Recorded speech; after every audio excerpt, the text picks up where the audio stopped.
A lot of people think that a matriarchy or some kind of goddess worshiping culture is just like pregnant ladies sitting on lounge chairs being fanned by palm leaves and fed grapes. And no, it is temple prostitution. It is if you want to get into that part, one of the practices of the Babylonians, and this was ubiquitous everywhere in the ancient world, all the way up until Christendom, is the practice of leaving your infant out to exposure, right? Yeah. So, we have this big problem today with abortion, but in the ancient world, it was it was the patriarchal family actually who would decide if we had too many girls, if they didn't like the way the baby looked, if it was deformed, they would say no, and they would just leave it outside the city. And this, which still exists in some places today. Yeah. This was super normalized until after the incarnation. Speaking of that, in the book of Numbers, there's this story where the Israelites are tempted with, they call it Baal Peor. And if you understand what that means in the Hebrew, that's referring to a situation. It's called Lord of the Open Holes. So this is a deity that's worshipped that has to do with bodily parts and body fluids. And this is, again, it sounds really gross, but that's exactly the type of sort of focus of our culture today, the way that it's gone with this Babylonian emphasis. It's nothing new. It's an ancient religion that's still here. So this is the Ishtar Gate. Where's the camera? Right there. Mm-hmm. You can see that the blue Ishtar Gate of Babylon right there. And right now that is in a museum in Berlin, which is called the Pergamon, which is named after this temple to, I believe it was Zeus, that they also discovered and brought that to the city of Berlin. Built a museum around it. Yeah, I think it visited the Vatican and then it went to Berlin or somewhere, but right, which the Bible calls the seat of Satan, actually. Yeah, in the book of Revelation early on, when John's writing the letters to the 7 churches, the church of Pergamos is called the seat of Satan. Mm-hmm. And in the very same museum, you have this literal gate of Babylon. So Ishtar is known as a gate also. This is the Ishtar Gate. She is the portal through which a lot of these cosmic currents that the magicians would say in their vernacular come through, right? Mm-hmm. She becomes Diana, Ishtar, Isis, who's the major one? Oh, Cybele, mm-hmm. right? Who we talk a lot about. I think we did a show on Cybele when we were talking about self-harm and cross-dressing, mm-hmm. right? Okay. Well, what's interesting is that the ancient religions, through these goddesses and gods and the idea of the hermaphrodite, which now we call Baphomet or whatever, these ancient religions actually had guilds of trans prostitutes that would promote this stuff. Yeah, they were called the Gali or the Gali or the Gala. Mm-hmm. And yeah, they were her priestcraft. They lived in communal setup. They were beggars. They were entertainers. They were traveling wheelbarrows. They would go from town to town and do signs. And they lived on welfare. Yes, well, welfare and like alms and cut themselves. They would give concerts. So they were like a whole thing, right? We did a whole show on that. But yeah, she was actually in her epic poems. She says, I, Onana, am the goddess who can turn men into women and women into men. Right? That's a powerful magic there to be able to do that. But see, modern people today scoff at magic, and yet we have a gigantic portion of the population that believes that you can turn a man into a woman.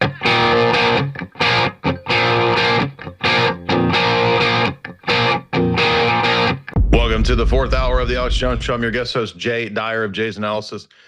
Today, we're going to be getting into some ancient mystery religion history with Babylon. And if you noticed this week, there's a great conversation between our buddy Sam Tripoli and Alex Jones, and they talked about the way that today's system really is the same as the ancient pagan imperial systems with pagan religion, including the trans agenda, all of that, it all ties in together. And so Jamie's going to give us a bit of a history lesson today while I chime in and comment.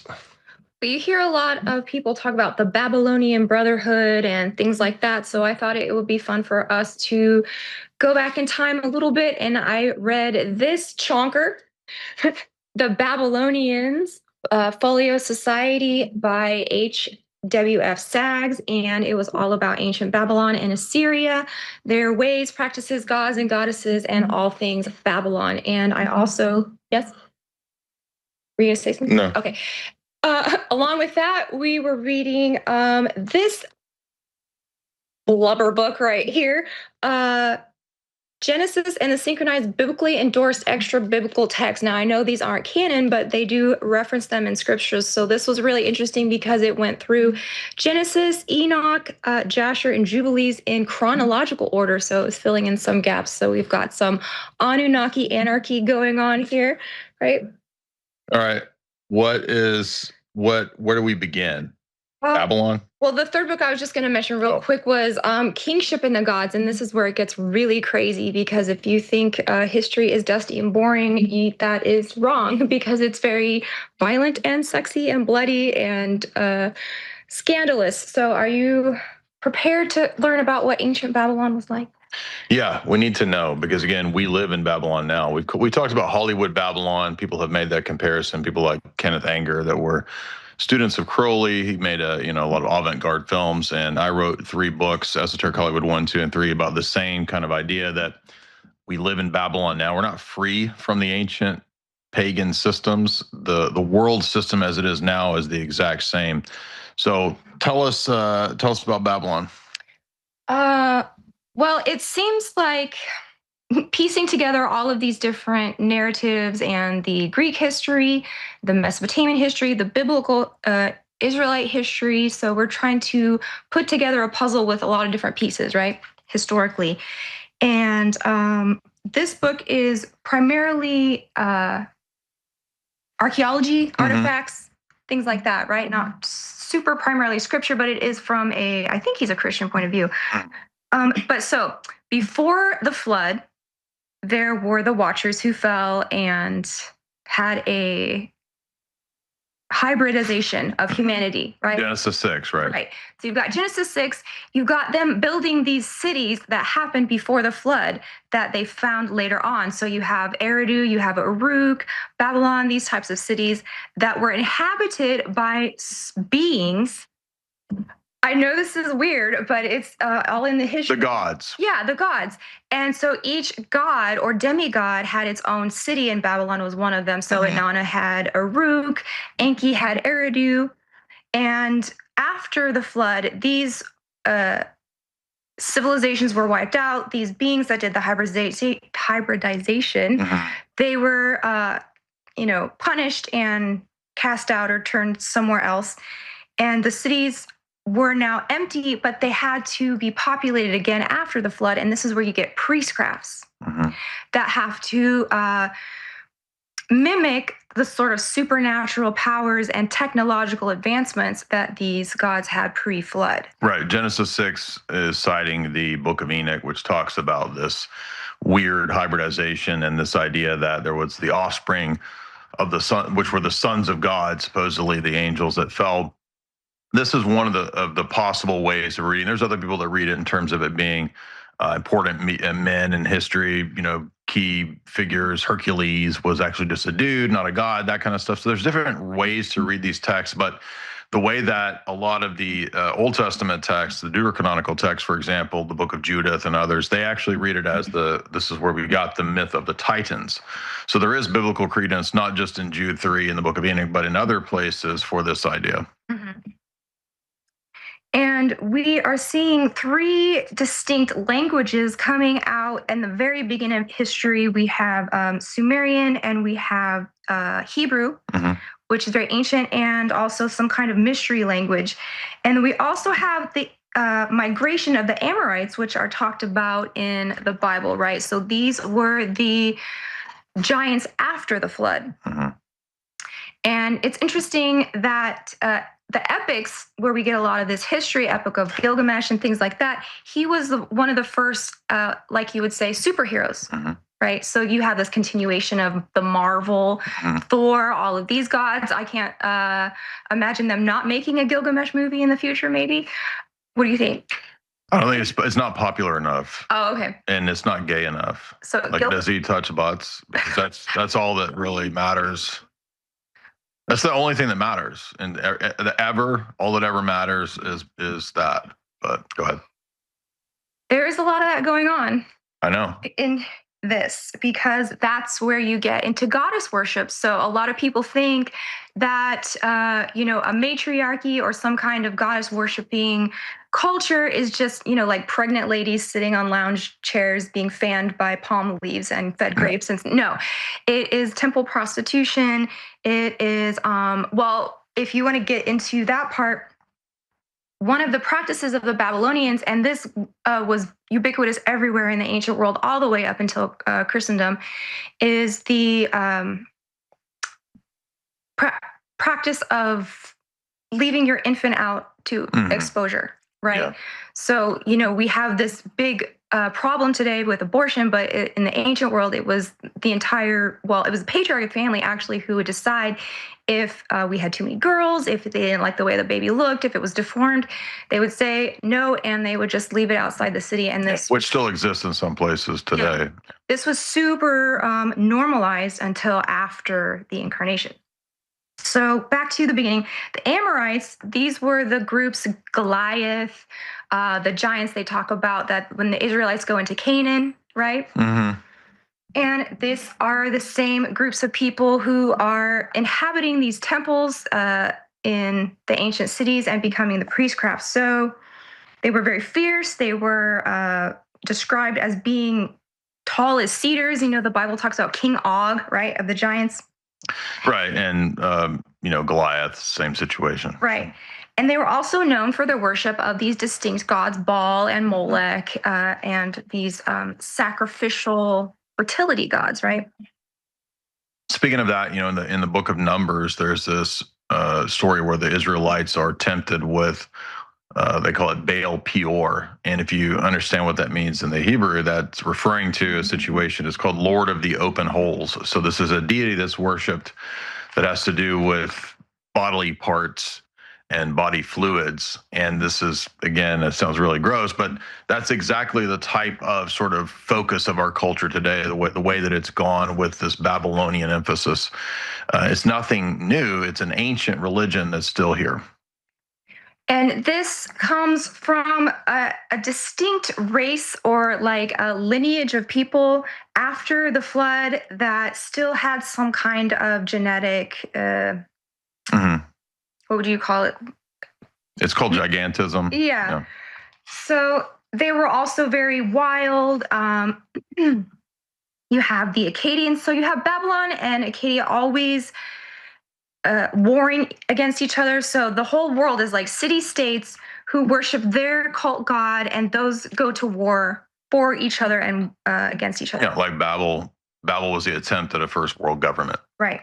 So after these main gods have departed, you have the priestcraft trying to control the city with prestidigitation instead of this advanced technology of the Nephilim, right? Or the Watchers, I would say. Yeah, so sleight of hand. Yeah. So that's when you get to these books like Bel and the Dragon of Daniel. Can you explain that real quick? Yeah, so this is a deuterocanonical section that's in the Orthodox and Catholic Bible. In the book of Daniel, it's called Bel and the Dragon, and it's a story where Daniel exposes some of the pagan priests for rigging up this mechanical deity that people thought was a real deity, but it was actually just a mechanism. So the Bible actually debunks some of this superstition and fraud in the religious realm as well. So it's really interesting. Where does the concept of kings and kingship come from? And it comes from prehistory, and it also comes from the union of a mortal with the goddess Inanna. And we can get to that like in detail a little bit later, but I just kind of wanted to, let's see, the sacred marriage.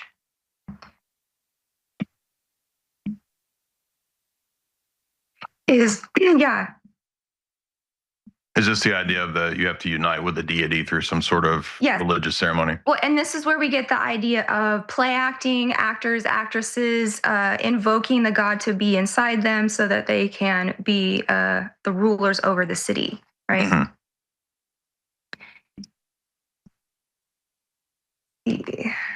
And so the male figure that the king would be performing is Dumuzi or Tammuz, which is also mentioned in the Bible, where they say, "Do not weep for Tammuz," because this was a scene from Babylonian religion. Right? So you've got these epics, you've got Gilgamesh, you've got these kings, and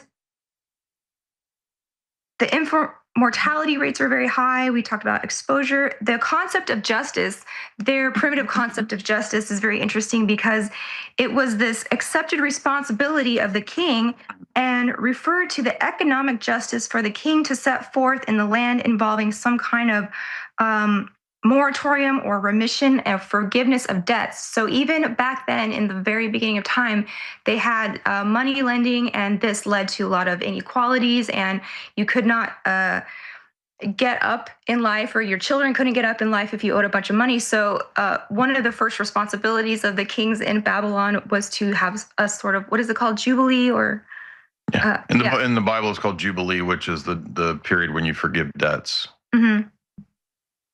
Because each city was basically a temple estate that was subject to the king, but ultimately the god, and everything was owned by the temple complex, and everyone just paid tribute and tax to it. So one way to think of it is everyone is slaves to the god, and they bestow basically based on their whim.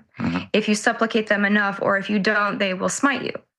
And it's a lot like how the Muslims think of Allah as you are their slave. And even in some of their historical writings, they say these gods created us to be their slaves, specifically, right? Which is interesting because that fits with an imperial religion where the emperor is the god on earth, right? So then everybody else would be sort of the slave caste or class. And these are caste systems, of course. So the temple is the heart of the economy. So that's very important to just the entire status quo and structure of the whole thing is worshiping these pagan deities, right? So you have all of these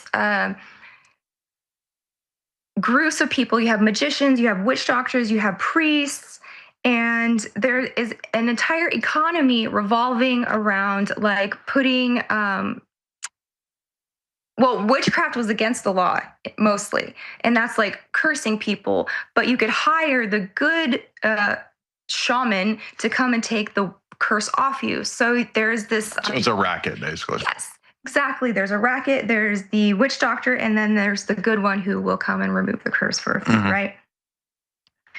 So they're extremely superstitious, but not to say that supernatural things weren't happening, but they were on top of that. They were also extremely superstitious. Like they would think that cause and effect, like one day it rained and my dog died. That means like if it rains, your dog's going to die or something. So that this is like the type of rationale that they're having. So because of that, they are relying a lot on omens and signs and symbols. So one of the three main types of the divination was reading animal entrails. Right? Well, and the state knows that they were clever enough back at that time that the state understood that they could control the religion. Or if they control the religion, they can control the society. And so the statists have always sort of had this attitude that they could control everything with specifically occultists. And if you could make the cult worship the emperor, that was the best means of control. And most of those ancient pagan empires, isn't it fascinating that they all had this worship of the emperor? And I think that suggests that there's a common pattern here, not just of human cunning, but also something demonic going on. Why would all these empires collate and sort of synthesize and bring all their power to a central location in these mega cities if that wasn't because of some sort of pattern of human depravity and our fallen nature? And I think the same thing is happening today, where we're having this move from the idea of multiple states, multipolarity. They want to push for this global technocratic Babel where everything becomes a big globo homo glob and everybody's sort of blended and mixed together and there's no unique people groups. Remember in the book of Genesis, God created the people groups to be specific people groups. He didn't want Babel where everybody was just sort of melded into one gigantic, glob thing. So these religions, these imperial powers in the past are patterns and structures that I think the wicked use and study to bring into fruition into today. In fact, you can look at famous historical texts like Oswald Spengler's book Decline of the West. That 2-volume series was written as a critique of some of the flaws and the patterns that Spengler saw in the West, because he saw that civilizations and societies had a lifespan, and so they would have a birth, kind of an ascent, a flourishing, and then they have a death phase. But when people at Tavistock, when they read Spengler's Decline of the West, they realized that it could also be understood as a manual of how to degrade and destroy, and kind of through a form of, I guess you could say, what is accelerationism, you could say, that Tavistock kind of came up with that. You could further the collapse of the old system to bring in the new system, which again is this sort of technocratic socialist order that they've been pushing. Well, they kind of want it set up, the way I see it is these city states, right? That are sort of like mega cities. Mega city states that you are a citizen of this and not of the land that you're on. So we'll see how it goes. But well, that's getting rid of the nations, right? Getting rid of nation states and borders and having a gigantic federation of mega cities is exactly the kind of rootless bugman future that they want. So I thought when we were doing that show with Isaac Weishaupt the other day, we came across this quote in a Kenneth Grant book saying that Crowley and the beings that he was in contact with were the same as these beings in ancient Mesopotamia. Yeah, the same demons. Yeah. So you've got a couple of these. Yeah, what? Nothing, I'm just laughing. Go ahead. Pazuzu is named in here, so that's the famous the exorcist demon, right? The demon of the hot wind of the desert. And what they would do is actually just make an amulet of the thing that they were scared of for some reason. So I don't know like how that tracks logically, but if you carry around a mini form, it will protect you from the actual thing. Yeah, which is interesting because you see that in Judaism as well, with Babylonian Talmudic religion and the idea of, within the Kabbalah, for example, a lot of sigils and amulets. So I think a lot of this, when the Jews were in Babylon, did pass into some of that oral tradition. So another type of demon of Babylon would be Lamashtu, who what is that? Made an appearance on Saturday Night Live last year in a sketch. Lamashtu is the she demon who threatens nursing mothers. So kind of like a Lilith or something. Lilith, yeah. Then you have the good spirits and the winged bulls, and the not to be confused with the Lamassu. So do you remember we went to London to the British Museum and those gigantic winged guys? So those are the Lamassu, these guys. So griffins, basically. Yeah, these protective guys. So they had classes, different classes of spirits, and some were bad, some were good, some need to be supplicated. We're full Harry Potter here. Yes, this is Hogwarts right now. But I mean, this is techno Babylon in a way. We just did a show called that. So it's all going to make sense when, if we have enough time, we get to goddess worship and transgender. Right? So back then, the pantheon was just like, Anu, Enki, Enlil, Inanna. These also have Greek names. Ovanes is one of them.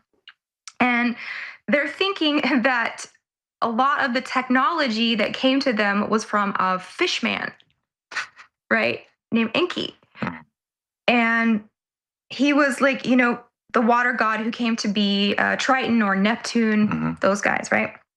Yeah, and the ancient empires tend to have the same basic gods, right? So you have within Egypt, like certain deities with associated with Heliopolis, and there's like 10 deities, and then eventually it's 11 or 12, and then so that pantheon, which gets associated with the zodiac and the houses of the zodiac, it's all the same sorts of patterns from these ancient civilizations up through to the Romans, to the Greeks, and the Greeks and then Romans, etc. Mm-hmm.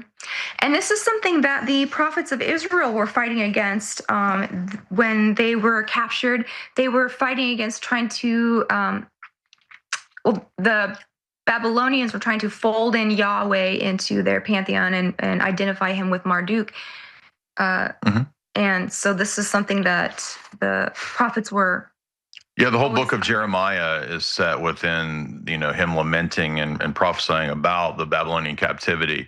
And so many of the things that he talks about, not just with Babylon, but even the whole book itself, he critiques at that time even the problem that the scribes and the lawyers in Israel had already begun importing a lot of these bogus traditions and teachings of men and superstitions, and something that Jeremiah rebukes, which leads him to be imprisoned, and he's let down into a pit. And that, by the way, is all a type of Christ, because when you read in the Gospels, Jesus starts talking about being the good shepherd and things like that in the book of John. That's all parallel to the whole shepherd discourse in the book of Jeremiah. So there's so many things in Jeremiah that parallel, of course, the contemporary time of Christ, including the fact that Babylon is likened to Rome, and the fall of the Jewish temple and so forth to the Babylonians is a type of the fall of the temple in 70 AD, which Christ predicts in Luke 21 and Matthew 24. So all of what we're talking about, we're kind of moving up and into the apostolic period, to the time of the apostles, et cetera. And so it's going to be very relevant to where we are today, because this same principle, this idea of this world civilization antithetical to God, right? If you remember in the story of the Tower of Babel, the idea is to build this human civilization, this tribute to man, to autonomous man, in defiance of God. That they didn't think they could really go into heaven, but the idea is to defy God. This is the Alex Jones Show. I'm going to wear. I'm Jay Dyer. We sell the best supplements, the widest selection of Patriot apparel, and knives at theological.com. And they've had some awesome daggers and awesome trench knives, and that's all great. But I said, I want a wide selection of high quality folding knives, flip knives, you name it, so people have a one-stop shop. They got in a few thousand knives a few months ago. They sold out very quickly. 4 or 5 great designs. They got a bigger shipment in just the last 2 days. Our sponsor, just really top flight knives.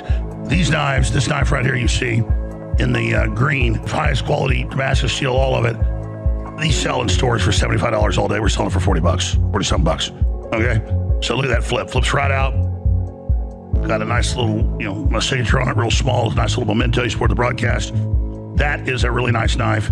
It clips on your belt buckles. We have it in the green. We have it in the murdered out black. We have it also in silver without it being blacked out. Those are great knives. Those are the new designs. Now, those 200 left of the Skull Crusher World War II trench knife with the Spartan tip of the spear. So they held those back. Those are available. A little bit left they held back in their overstock of the Fire with Its Beauty. But this is a really cool knife. Alex Jones Phantom folding knife. Limited stock of that came back in. Also the Alex Jones Burnt Orange folding knife. And this is the knife that sold out the quickest fitting knife. They got 500 of these. 1,000 now just came in. The first one sold out like in hours. Alex Jones Ring Blade. I guess those are popular. This is something I didn't really call for, but it's awesome. Got that ring on the back, got the deal. It's really nice. Those are all back in stock right now at thealexjonesstore.com. But while you're at it, get methylene blue, Irish sea moss, and more. And check out the Patriot Apparel, thealexjonesstore.com.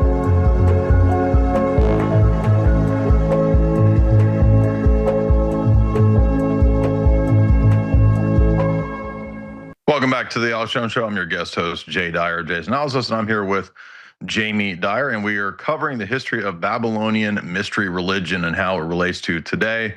We're basically in the exact same system. Not much has changed. And we were talking about how the gods have all these plans for man to unify and to come together in this world empire and to defy heaven, like Babel. And so that Babel is really an archetype and a pattern for everything playing up to where we are today, whether it's culture, whether it's technology, whether it's religion. Babylon is the ethos that we are entering into. And so even the book of Revelation, when it describes the end era, the last days, it describes it as a religion of mystery Babylon, the whore, that seeks to unite all the nations in a false worship and degeneracy, etc. So how do we make sense of this? What's the origin of all this? Where does it come from? We would say that it's a fallen angelic entity. It's satanic. And it's never gone away. It's still here, and it won't go away until the end of the world, until the eschaton. And so we were talking about the patterns and the symbols, the symbology of this religion and how it relates to today, particularly things like Hollywood. Hollywood is really just the new Babylon. I wrote 3 books on this. You can get those books at my website, jaysanalysis.com, in the shop. All those are signed copies, and also you can get copies of Jamie's books on the same subjects. Where are we at?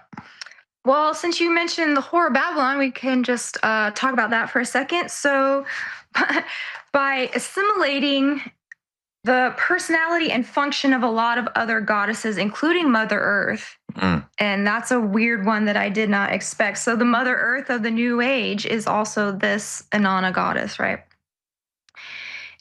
So she eventually became virtually the only female deity, so that the word Ishtar came to be used for goddess in general.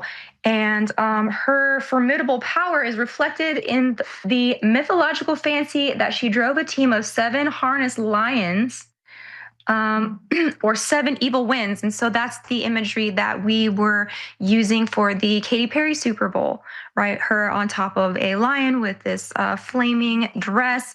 And I want to show you guys this. Yeah, I mean, pop music is full of this stuff too, for sure. Yes. So this is the Ishtar Gate.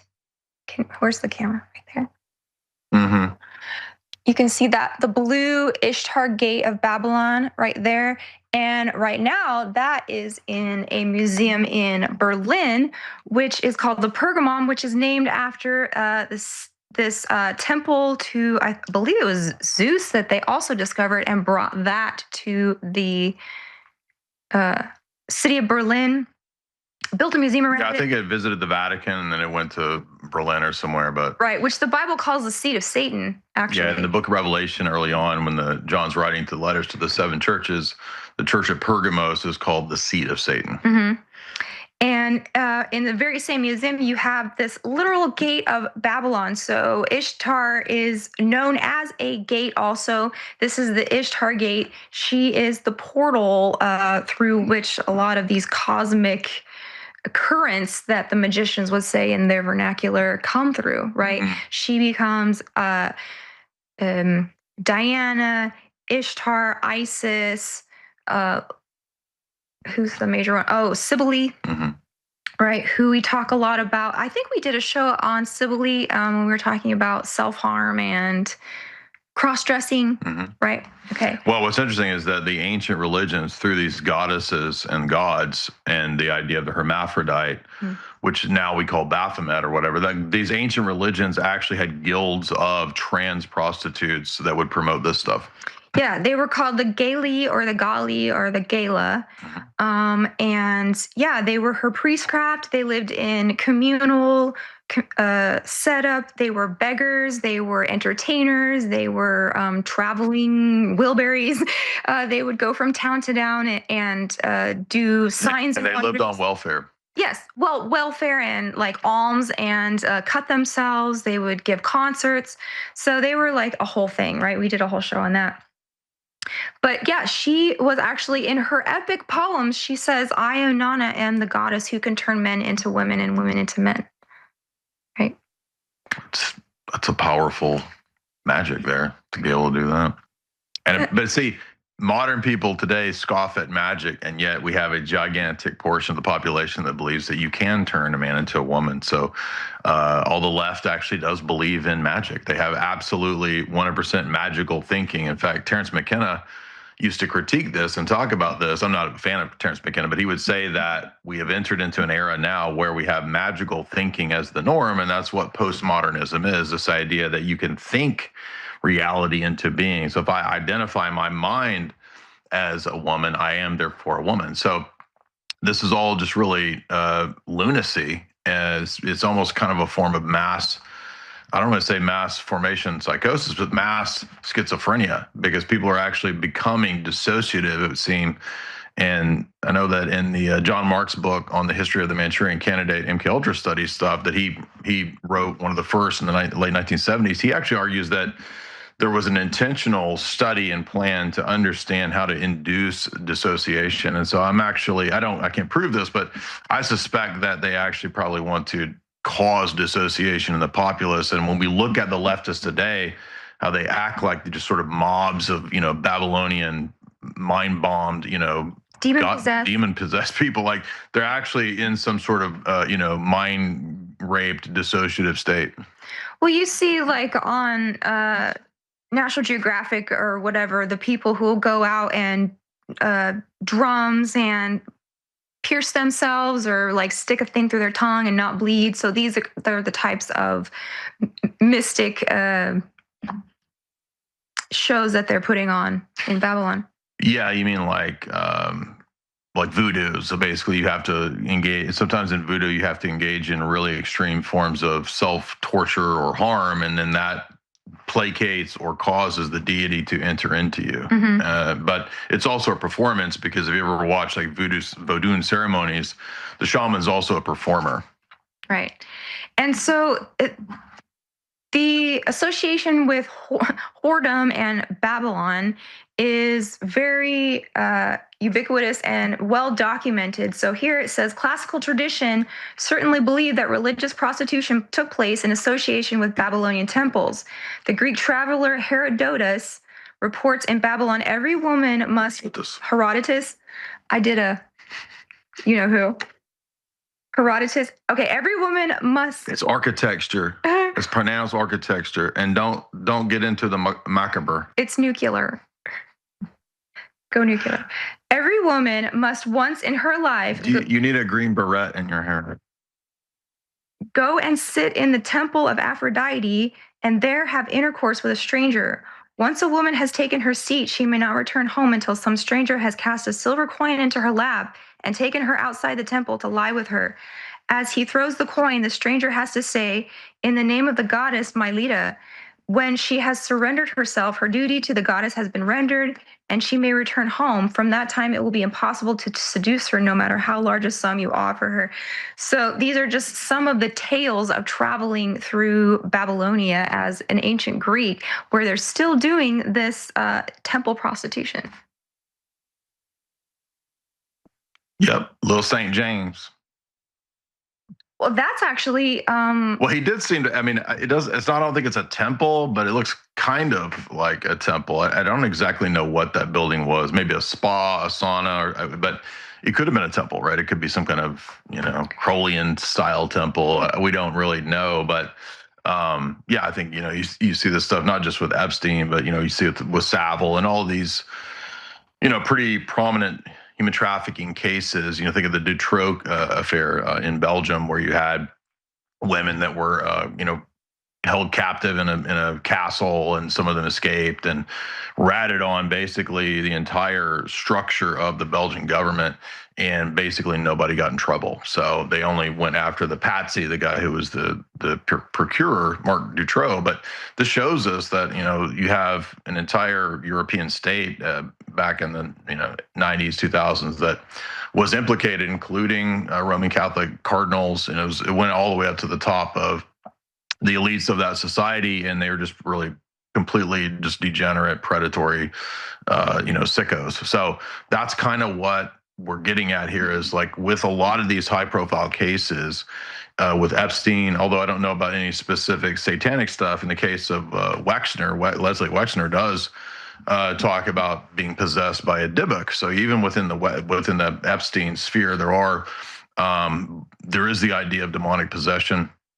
I know Epstein was interested in, transhumanist type things and having offspring and so forth that he could, populate the future with his own, Epsteinian race or whatever. But, that stuff is still, it's exactly what we're talking about. It's this domain of the religious, the scientific, the esoteric, all sort of colliding with, intelligence agencies and compromise. And it's an ancient technique. There's a great book that I've been meaning to get to for a long time, written by an intelligence historian who was a Roman Catholic Uniate priest, Francis Dvorak, and he wrote a book about the history of intelligence agencies in the ancient and medieval world. And we don't think of that as, you don't think of that in the ancient world. You think of priests and, emperors, but they actually had a very sophisticated network of espionage and spycraft and entrapment operations, using honeypots, using honey traps to compromise powerful people. That's not a new idea. It goes back to the ancient world. So again, in regard to,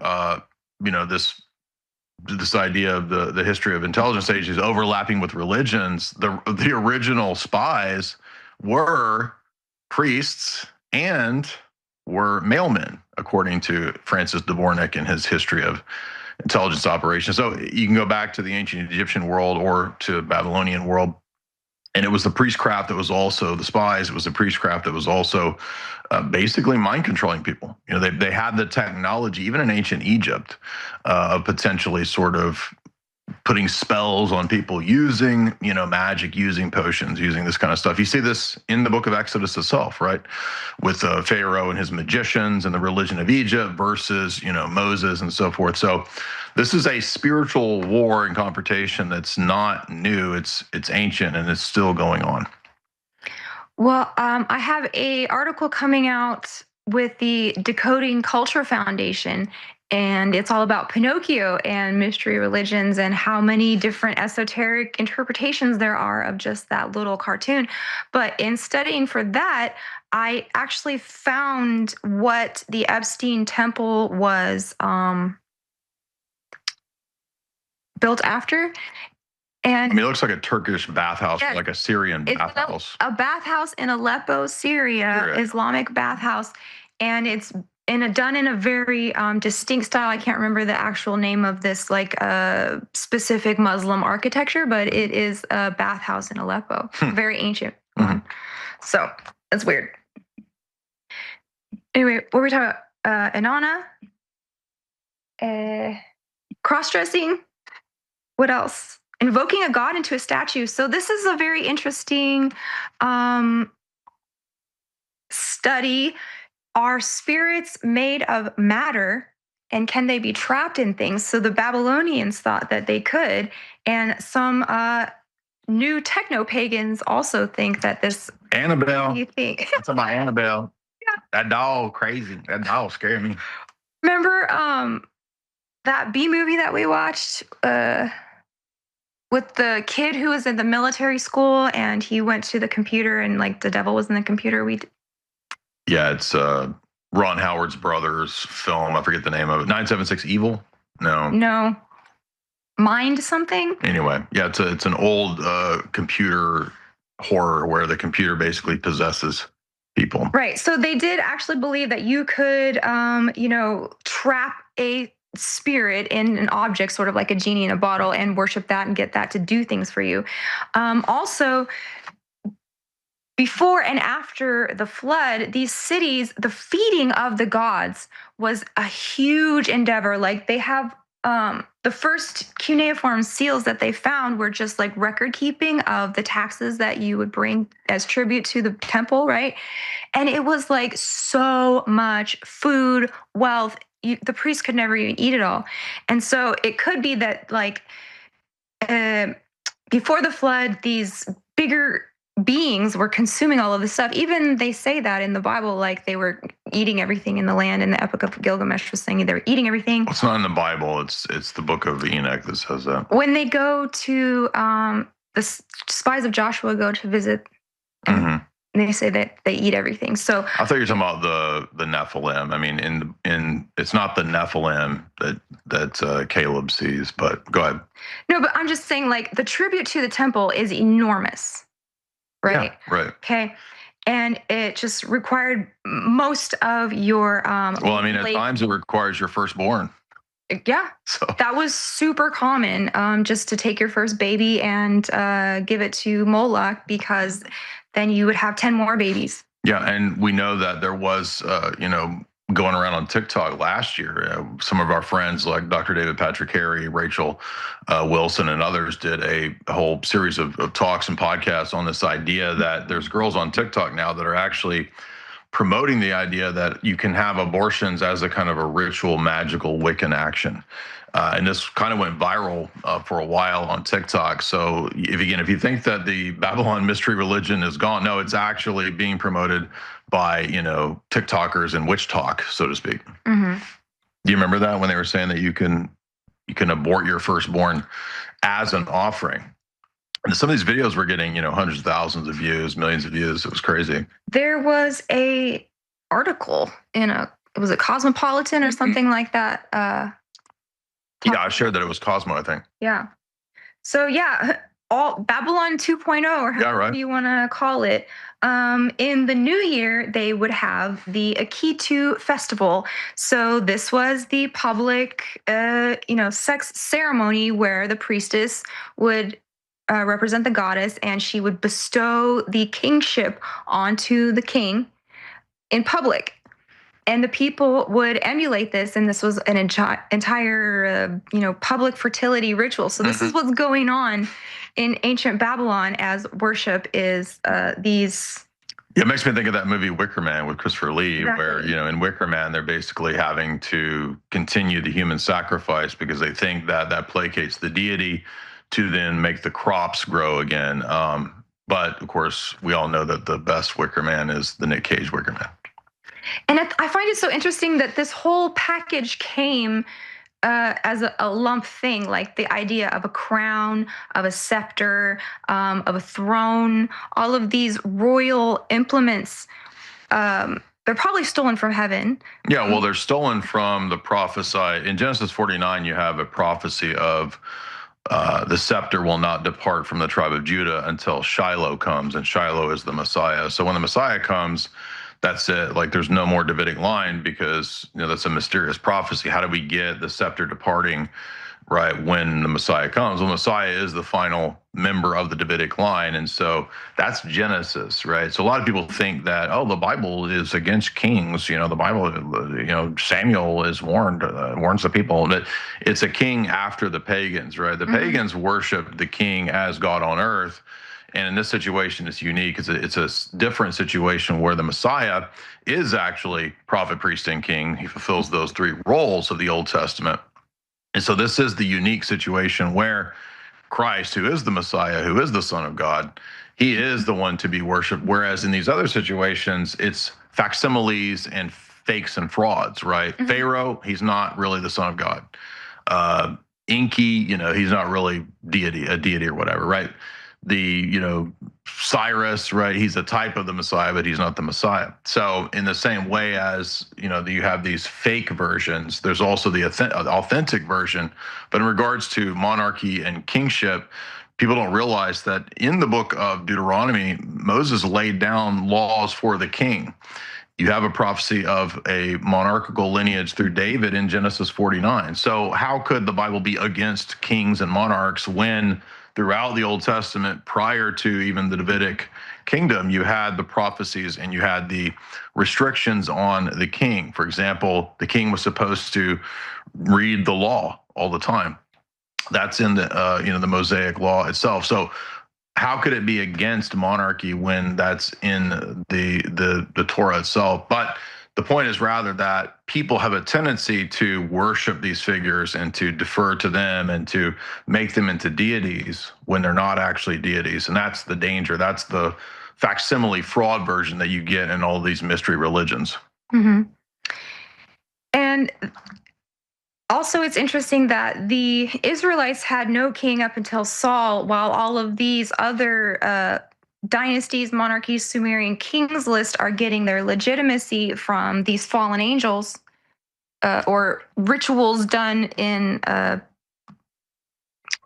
votive. So they say. Right. And Israel is like a distinct, set apart thing. Like we don't get a king that has, like had sex on top of a ziggurat with Anana, right? Well, except that most of the Israelite kings fell into that. So they did end up, especially, so basically there was only a handful of good kings in the southern kingdom of Judah, and all the kings of the northern tribes of Israel were bad. Because that it wasn't just Mesopotamia, it was also Egypt. So this book is paralleling the mystery plays of Egyptian with Babylon, and saying they also have these rituals that they get their legitimacy to rule from the priest and the goddess, and therefore become the god on earth. Like, the Pharaoh would be Ra on earth, right? And within all of this, you have just so much human sacrifice going on. It's not just people play acting, LARPing. They're literally shedding blood of people. I mean, just the amount of different types of human sacrifice is kind of chilling when you read these ancient texts, because you have the widow sacrifice, right? If a powerful man died, his wife was expected to just sacrifice herself, and maybe her family too, to just go in there with them. You have foundation sacrifices, where when they're building the cornerstone to a big undertaking, they'll just slit someone's throat and push them into the foundation. Yeah, and a lot of people think that this didn't happen in Egypt, but no, Egypt actually did engage in this kind of sacrifice. I'm pretty sure they did the foundation sacrifice. Yeah, and then you just have your run-of-the-mill child sacrifice for fertility or whatever, or leave them outside if you don't want them. And just to wrap up real quick, so all of this is what the world looked like before Christ. So the world of BC was very barbaric. It was, you wouldn't like it, you wouldn't survive, you would be dead. And Christ came and dethroned these things. Literally, like evangelicalism back then, it looks a lot different, because it was you actually going into a temple and knocking down these possessed statues that people were sacrificing. Yeah, many of the church fathers discussed this, where the idols were destroyed, and then they would convert the basilicas into Orthodox churches. Absolutely. Right. So now you have these displaced entities that used to get so much worship and veneration, and Christ coming has dispelled. So now that they're seeking other ways to get back into contact with people, and they can do this through, divination, technology. Yeah, well, that's why we've seen a rise in all of this stuff in the last several years, as people have lost their, authentic tradition in the West. Western civilization is built on Christianity. Byzantine civilization built on Orthodox Christianity. We don't even learn about Byzantium in the West anymore. This tradition that built what we have, people are now turning away from that as we get to this sort of degradation phase of our civilization, like Spengler talked about. And the problem is that when we get to that phase, then people start returning to the irrational, to the primitive, to the primal, to these superstitions, especially amongst a lot of the Gen Z and millennials. The witchcraft and the occult, all that kind of stuff has, really exploded. But there is good news. A lot of people at that age group are also becoming Orthodox Christians, are also turning to tradition and looking for authentic meaning. So I think we're kind of seeing a winnowing of the wheat from the chaff in today's today's zeitgeist. But yeah, I want to remind you guys that I will be live on my channel doing live streams pretty consistently. J Dyer on YouTube. You can also follow Jamie on YouTube and on Twitter. Just look us up, Jamie Hanshaw Dyer, J Dyer. Also, be sure and go to the Alex Jones store and get a hold of that methylene blue. I've been taking methylene blue for the last several months. It's awesome. Highly recommend it. I'm looking forward to getting some methylene red. But you can also get a hold of all those other great products, the bovine colostrum, etc., and support the info war. This is the Alex Jones Show, and thank you for tuning in. I have told the folks at Bigley, I said, I want to have the widest selection of combat daggers, trench knives, folding knives, you name it, that are high quality brands you buy in bulk that are very competitively priced, and then support the broadcast, because I love knives. I know you love knives. They have finally gotten a whole bunch of the knives that were sold out back in, and they've gotten a bunch of new, really nice flip knives that I went out and told them what brands I liked, what was going on, and they were able to get it. And so a bunch of the knives that sold out a few months ago, they're back in. And then these bad boys right here. I mean, these are absolutely amazing. Flip really easy, then locks for you. This is Forest Green, murdered out. It's got my little signature on it, so it's a little piece of history. This is a great knife. This knife sells in stores for $75 all day long. We're selling it for 40 something and even bigger discounts, up to 50% off right now. Some of these knives are as low as $20 a piece. It's a great memento. It's a great gift for your friends and family, and it funds the operation. Go there now. We've got also the murdered out black, and I love how it's that Kydex, and it's got that real fine engraving on it, so it gives you that great feeling, that great, because I got sent hundreds of knives from dozens of companies, and I'm the one that chose all these. And these are from really good companies, really good quality, and it's just a great deal. And so do your knife shopping at thealexjonesstore.com. But let me tell you what's back in stock. We have the new ones, Alex Jones Blackout Folding Knife, 7.65 assisted opening folding knife, 3.5 high carbon Damascus blade, 1095 plus 515 N20. This is all quality. D2 steel, black PVD coating, and stonewash finish, 3.3 millimeter black thickness, black G10 handle for a secure grip, 15.5 millimeter handle thickness for confident hand feel, ball bearing pivot system for smooth deployment. I mean, it's a nice quality knife. All black, blackout finished. I call it murdered out. Fast, decisive, assisting, operating, limited production before it sells out. And then we've got the same knife, but it's silver blade folding knife. If you like that, it's got a nice little hook on the end, so you can tie things. The forest green folding knife that is my close second, really a sexy knife. Same as the other one, it's just got that forest green. Call it forest. It's kind of like an in-between forest and olive, but nice. Kind of Border Patrol. I call it Border Patrol green. Let's change the name Border Patrol green. That's actually what it is. This bad boy. These all sold out, but they always hold back a few hundred in case orders come in later or whatever. So tip of the spear, Spartan trench knife with brass knuckles, murdered out, and the skull crusher. A few hundred of those.